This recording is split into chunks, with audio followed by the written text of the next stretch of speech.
But we begin tonight with fact versus fiction, reality versus a reality show. When it comes to Donald Trump, you know which side he tends to come down on.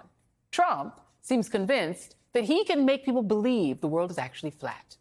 His embrace of lies, conspiracy theories, and alternative facts underscores most of his legal woes. In court filings today in the Georgia election interference case, Trump pleaded not guilty and opted to waive his right to an arraignment next week. He also requested to sever his case from any of his 18 co-defendants who are demanding speedy trials. Also today, the judge in the Georgia case, Scott McAfee, announced cameras would be allowed in the courtroom for all hearings and proceedings. They will also be live streamed on YouTube, so that's fun. As to Trump's avoidance of his arraignment, perhaps he's too busy preparing more of those bizarre and random social media video posts that he's been posting that show that he continues to live in the upside down. In one, he thanks the heavily Democratic city of Atlanta and 3 majority black neighborhoods for supposedly showering him with support. Of course, there's no evidence that there was even a sprinkle of support from the same city he repeatedly called horrible and crime infested. In one of the neighborhoods he called out, voted for Joe Biden with roughly 90% of the vote, according to the Atlanta Journal-Constitution.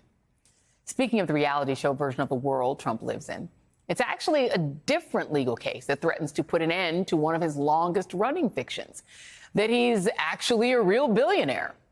It gets far less attention, but the civil case from New York Attorney General Letitia James' office is fascinating, with claims that Trump and his company defrauded banks and business associates by inflating his net worth and the value of his assets by billions of dollars on financial statements. That trial is scheduled for October 2nd. Now, remember, it was Trump's supposed business success, as portrayed in his reality show, The Apprentice, that propelled him into the White House. We now have the transcript for the deposition Trump gave in the New York case. And here's the thing.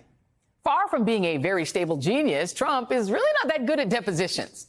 When he's forced to answer questions under oath, it usually doesn't go well.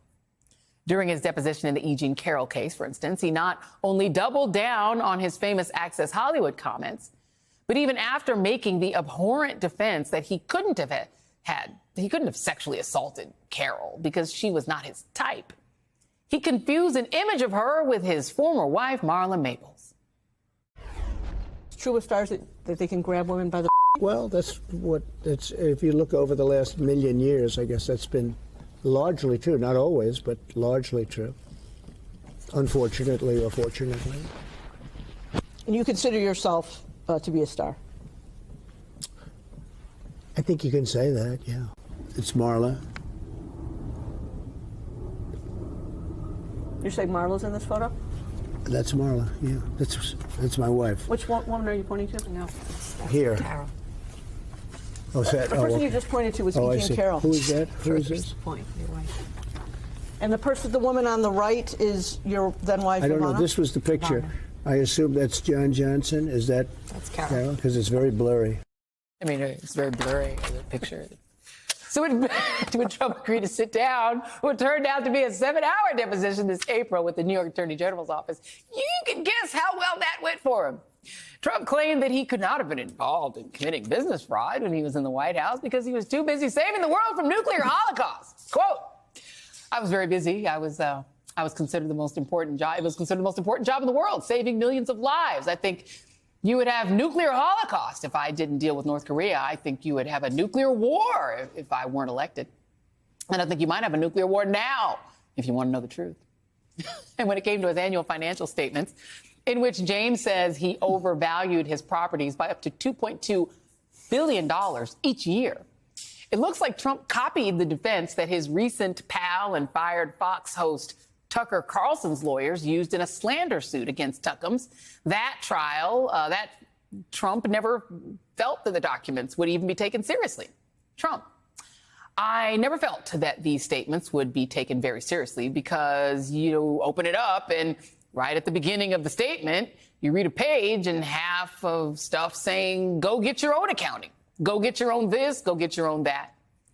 A lawyer for the New York Attorney General's office asked, so why did you get these statements prepared?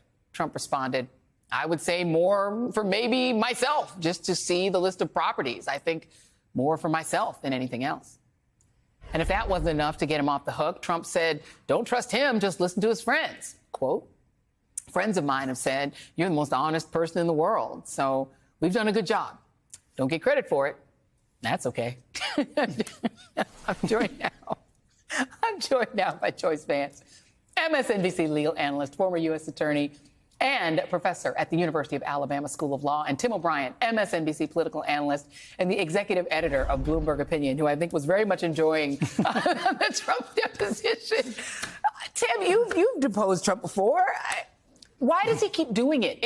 How did it go when you did it? Well, first off, when Donald Trump says I'm the most honest person in the world, know that he's lying. And the other interesting thing I was just thinking about as you ran that is when Trump sued me for my book, at the core of it, there was a lot of issues he was uncomfortable with. But part of it was he claimed that he was defamed because the book intentionally lowballed his wealth. Okay. Which I didn't do. We never got to court. The case was dismissed. Yeah. But during the course of that, he insisted he had given me one of these documents, one of these statements of financial condition right. that are at the core of Tish James's prosecution, New York State Attorney General. And during the course of that deposition, he lied that I had received one of them. I never had.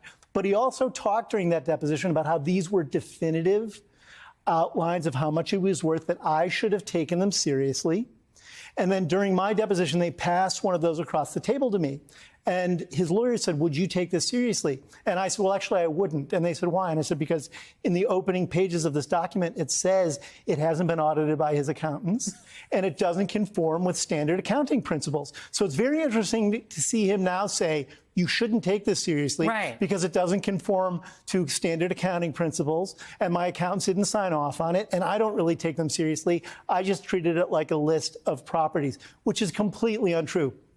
He used these things to convince the media yes. that he was wealthier than he was.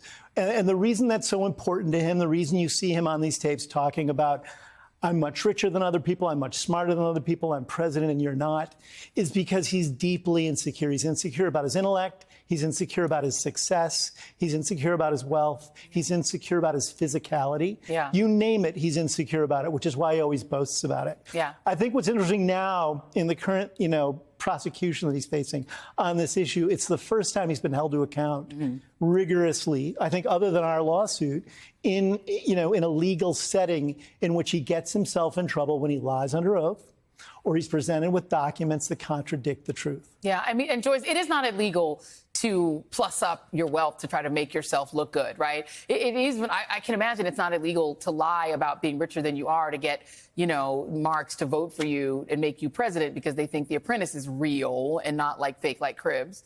But he did that, but he's in trouble anyway, right? So he did things like in this deposition say that his properties are like the Mona Lisas of properties. So he's still lying even in the deposition.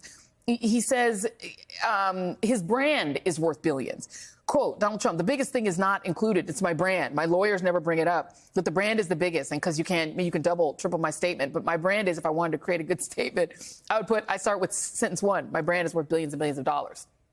Why is he in trouble, at least in a civil case, for lying about his brand when it is not legal technically to just lie and say you're richer than you are?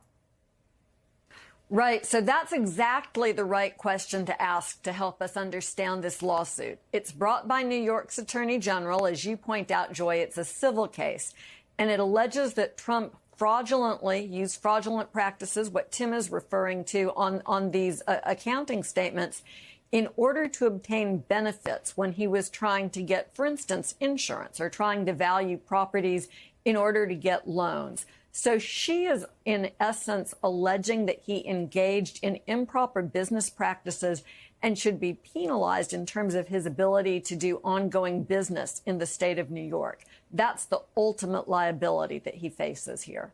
And so, Tim, there's talk of what she could do, right? The sanctions, right? She could stop him from doing business in the state of New York, which is still the core of where his businesses are.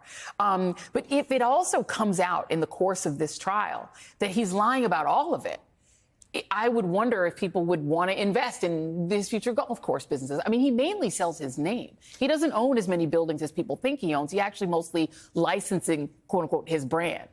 Just on this whole issue of him insisting that his brand has incredible value, no accountant includes brands Right. in the value of when they assess someone's net worth. It's a subjective number. It's not included. There's no actual demonstrable evidence other than condo sales many years ago that the Trump name actually enhanced the value of anything he touched. Right. And there's a lot of evidence recently with people taking his name off of buildings that has actually now Correct. become a ball and chain. So putting that issue aside, New York is the core of his wealth. Most of his wealth is tied up in a small handful of buildings. The golf courses and even the licensing stuff doesn't really account for most of his wealth.